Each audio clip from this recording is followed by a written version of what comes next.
کیا تم یہ سمجھتے ہو کہ ہم نے تم کو بیکار پیدا کیا ہے؟ بعض لوگ کہتے ہیں یہ دنیا اللہ نے اپنے تماشے کے لیے بنائی ہے، دنیا ایک تماشا ہے جسے دیکھ دیکھ کر کے اللہ خوش ہو رہا ہے، اس تماشے کو، تماشے سے یہ دنیا ایک تماشا ہے، اور اس تماشے کو اس لیے بنایا اس نے تاکہ یہ تماشا دیکھ دیکھ کر کے خوش ہو یہ بتاتے ہیں لوگ۔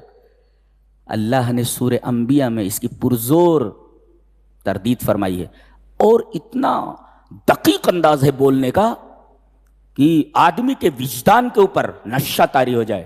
کہتا ہے لو اردنا ان نتخذ لہوا لاتخذناہ من لدنا، اتنا باریک استدلال ہے کہ ذہن کی رگیں ہل جائیں، ایسا ہے کہ اگر ہم اس کائنات کو لہو بناتے، کھیل اور تماشا بناتے، جیسا تم کہہ رہے ہو، لو اردنا ان نتخذ لہوا، جیسا تم کہتے ہو کہ ہم نے یہ کائنات کھیل بنائی ہے، تو لاتخذناہ من لدنا، لاتخذناہ من لدنا، تو ہم اپنے لیے بناتے، اپنے لیے بناتے۔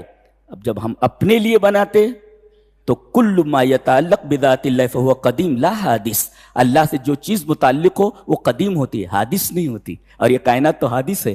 پتہ یہ چلا کہ یہ کائنات لاہو نہیں ہے۔ کیا استدلال! اللہ سمجھ میں آیا؟ نہیں سمجھ میں آیا؟ اسی وجہ سے میں نے کہا کہ بہت باریک استدلال ہے۔ اللہ یہ فرما رہا ہے تم کہتے ہو کہ ہم نے یہ کائنات لہو بنائی ہے، تماشا بنائی ہے، تو اگر ہم تماشا بناتے، اپنے لیے بناتے، تو اپنے لیے جب بناتے تو مجھ سے جو چیز متعلق ہوتی ہے وہ قدیم ہوتی ہے، کبھی ختم نہیں ہوتی، اور اس کائنات کو تو ختم ہونا ہے، لہذا میں نے اپنے لیے کہاں بنایا اسے؟ یہ کھیل کہاں ہے جسے دیکھ دیکھ کر کے میں خوش ہوں؟ بہت ہی باریک استدلال ہے، اور قرآن حکیم تو قرآن حکیم ہے، بہت ہی اعلیٰ چیز ہے۔ میں آپ کی سطح کے مطابق بات کرتا ہوں، بقیہ وہ ساری چیزیں چھوڑ دیتا ہوں جسے سمجھانے میں مجھے ایک بات سمجھانے میں 1 گھنٹہ لگ جائے، چھوڑ دیتا ہوں میں اس کو، جی، اس لیے کہ وہ آپ کی سطح کے مطابق نہیں ہے۔ جی، اللہ فرماتا ہے وَمَن يَدْعُ مَعَ اللَّهِ إِلَٰهًا آخَرَ، اللہ کے علاوہ کائنات میں جن جن کی پوجا ہو رہی ہے، ان کی ورشپنس کے اوپر، ان کی عبادت کے اوپر، لا برہان لہ، کوئی دلیل نہیں، یعنی شرک کے اوپر کوئی دلیل ہے ہی نہیں، سرے سے لا برہان لہ، شرک کے اوپر کوئی دلیل ہے ہی نہیں، لہذا اللہ کے علاوہ جن جن چیزوں کی عبادت ہو رہی ہے، ان چیزوں کی عبادت کے اوپر ان کے عابدین کے پاس کوئی دلیل موجود نہیں ہے۔ وَمَن يَدْعُ مَعَ اللَّهِ إِلَٰهًا آخَرَ لَا بُرْهَانَ لَهُ بِهِ، شرک کے اوپر کوئی دلیل ہے ہی نہیں۔ کوئی اللہ سے مانگ رہا ہے، اسے پوچھا کیوں مانگ رہا ہے؟ کوئی دلیل نہیں، وہ یہ اتنا بولے ہم نے اپنے آبا و اجداد کو یہ کرتے ہوئے دیکھا ہے، یہ کوئی دلیل ہے؟ تمہارے آبا گمراہی میں رہے ہوں تو کہ شخصیات دلیل نہیں ہوتی، جی فلاں صاحب کرتے آ رہے ہیں اس وجہ سے یہ دلیل ہے، تو لا برہان لہ بھی، شرک کے اوپر کوئی دلیل سرے سے ہے ہی نہیں۔ جی،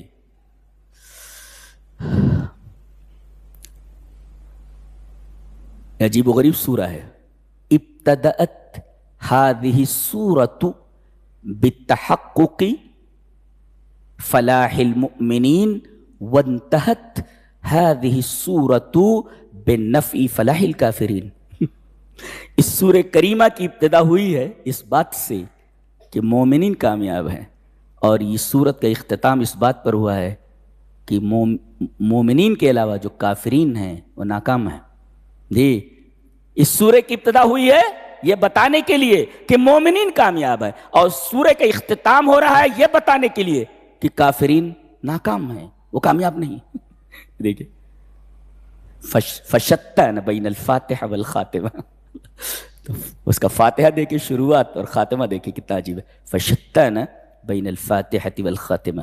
جی، بڑی عجیب کتاب ہے، ہر آیت پر رک کر مجھے بحث کرنا چاہیے، وقت متقاضی نہیں ہے اس کا۔ اس کے بعد سورہ نور ہے، یہ واحد سورہ ہے۔ ہر سورہ بڑی عجیب ہے، یہ سورہ اپنے انداز سے عجیب ہے۔ کون سی؟ سورہ نور۔ کہتے ہیں یہ سورہ ابراہیم ہے، سورہ فاتحہ ہے، سورہ بقرہ ہے۔ اس سورہ کا نام ہی سورہ رکھ دیا گیا ہے۔ یہ سورہ خود سورہ ہے، سورتن، یہ سورہ ہے۔ اس سورہ کا نام ہی سورہ رکھ دیا گیا ہے. بڑی عجیب و غریب سورہ ہے یہ, اس کا نام ہی سورہ ہے. سورۃ انزلناہا, ہم نے اس کو نازل کیا ہے. تمام باتیں تو اللہ نے نازل کی ہیں, یہ انزلناہا یہاں کہہ کر کے یہ بتایا جا رہا ہے کہ یہ سورہ جو ہم نے نازل کی ہے, یہ صرف نازل ہی نہیں کی گئی, ہم نے فرض کیا اس کو. وَفَرَضْنَاهَا, اس میں جتنے احکام ہیں سارے کے سارے فرض ہیں. جی. تقریباً 40 سے زیادہ احکام ہیں اس میں, اور سب کے سب فرض ہیں. جی. اچھا, اس کا نام سورۃ النور کیوں کہا گیا؟ سورہ تو ہے ہی, اس کا نام نور کیوں کہا گیا اس کو؟ کہتے یہ جتنے احکام اس میں دیے گئے ہیں اگر کسی معاشرے میں آ جائیں تو پورا معاشرہ روشن ہو جائے. اس لیے کہ نور جہاں آتا ہے, روشنی آتی ہے, وہاں اجالا ہو جاتا ہے. تو اگر انسان کی زندگی میں آ جائے تو انسان کی پوری زندگی روشن ہو جائے, اور اگر یہ احکامات کسی معاشرے میں آ جائیں تو پورا کا پورا معاشرہ روشن ہو جائے. اسی وجہ سے اس کا نام سورۃ النور رکھا گیا. جی. اور اس کے سارے احکام فرض ہیں, یہ مستحب, مندوب اور سنت اور نفل نہیں ہے, یہ سب فرض ہیں.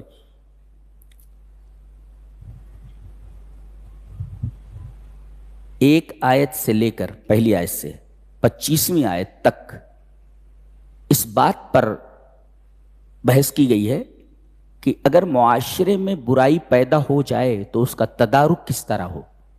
برائی پیدا ہو گئی, اب کیا کیا جائے بتایا گیا. اور 26ویں آیت سے لے کر کے اخیر تک یہ بتایا گیا ہے کہ کیا کیا جائے کہ معاشرے میں سرے سے برائی پیدا ہی نہ ہو. کیا بات ہے, برائی پیدا ہو گئی تو تدارک کیسا, تدارک کس طرح ہو, اور کیا کریں کہ معاشرے میں سرے سے برائی پیدا نہ ہو.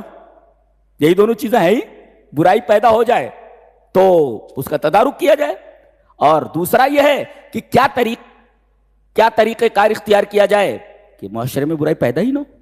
یہ دونوں چیزیں, تیسری کوئی چیز ہے ہی نہیں. تو ان دونوں چیزوں کو بڑی تفصیل سے بیان کیا گیا ہے. سب سے پہلے زنا کا بیان ہے. جی, بدکاری جو آج عام ہے. الزانیۃ والزانی, زنا کرنے والی لڑکی عورت, زنا کرنے والا مرد لڑکا, ان میں سے ہر ایک کو 100 کوڑے مارو. اگر غیر شادی شدہ تو 100 کوڑے, شادی شدہ تو رجم کر دیا جائے, پتھر مار مار کر کے ہلاک کر دیا جائے. جی. نکتہ یہ ہے کہ زنا کرنے والی عورت کا تذکرہ پہلے ہے اور مرد کا تذکرہ بعد میں ہے. دکتور احمد الکبیسی ایک ڈاکٹر ہیں, وہ کہتے ہیں کہ ان ارادت وقع زنا وان لم ترد لم یقع. عورت اگر چاہے تب زنا ہو سکتا ہے, عورت اگر نہ چاہے تو زنا نہیں ہوتا. وہ ریپ ہے, وہ زنا نہیں ہوتا. جی ہاں, یہ ہے. اس کا مطلب ہے کہ اگر اس کی طرف سے ہری جھنڈی نہ ہو تو لڑکے کے اور مرد کی ہمت نہیں ہے کہ اس کے ساتھ زنا کر سکے. اس وجہ سے الزانیہ کا لفظ پہلے لایا گیا کہ اس میں پہل عورت کرتی ہے, اس کی طرف سے پہلے اس کا اشارہ ہوتا ہے اس غلط کاری کا.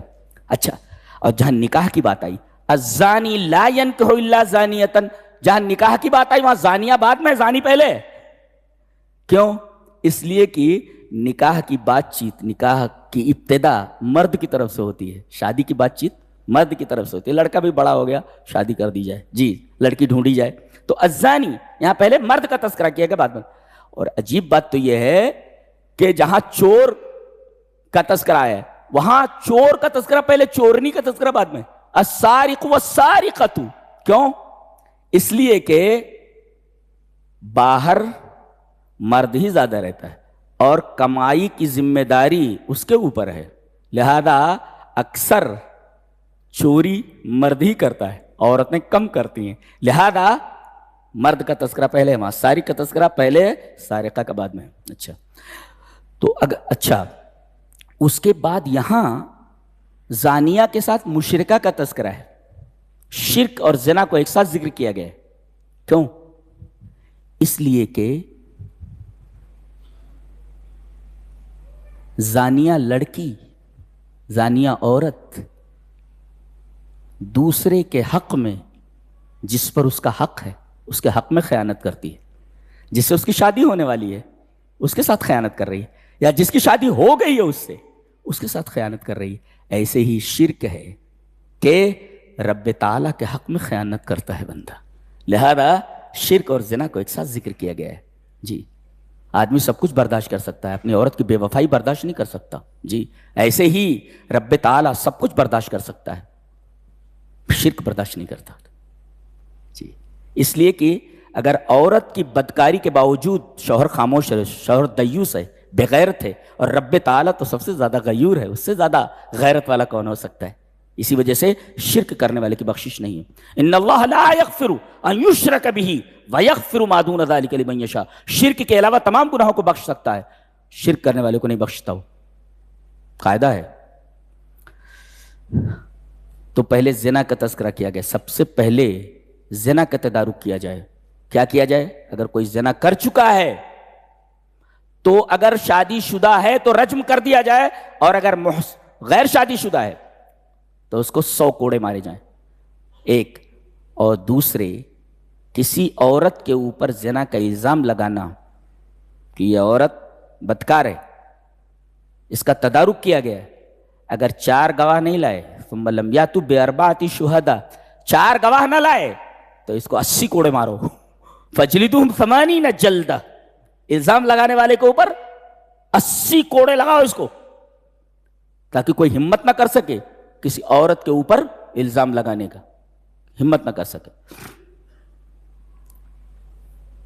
تو دوسروں کے اوپر الزام لگانا ہے، دوسری عورت پر، کوئی اپنی بیوی کے اوپر الزام لگائے تو جی، والذین یرمون ازواجہم ولم یکن لہم شہداء، کوئی اپنی بیوی کے اوپر الزام لگا رہا ہے زنا کا، یہ بچہ میرا نہیں ہے کسی اور کا ہے، وغیرہ وغیرہ، تو اب یہ اپنی بیوی کے اوپر الزام لگا رہا ہے، ولم یکن لہم شہداء، اس کے پاس گواہ نہیں ہے، تو لعان ہوگا۔ لعان کا طریقہ یہ ہے کہ 4 مرتبہ شوہر بولے گا کہ میں قسم کھا کر کہتا ہوں کہ میں اپنے اس الزام لگانے میں سچا ہوں، اور اگر میں جھوٹا ہوں تو میرے اوپر اللہ کی لعنت ہو، ایسا۔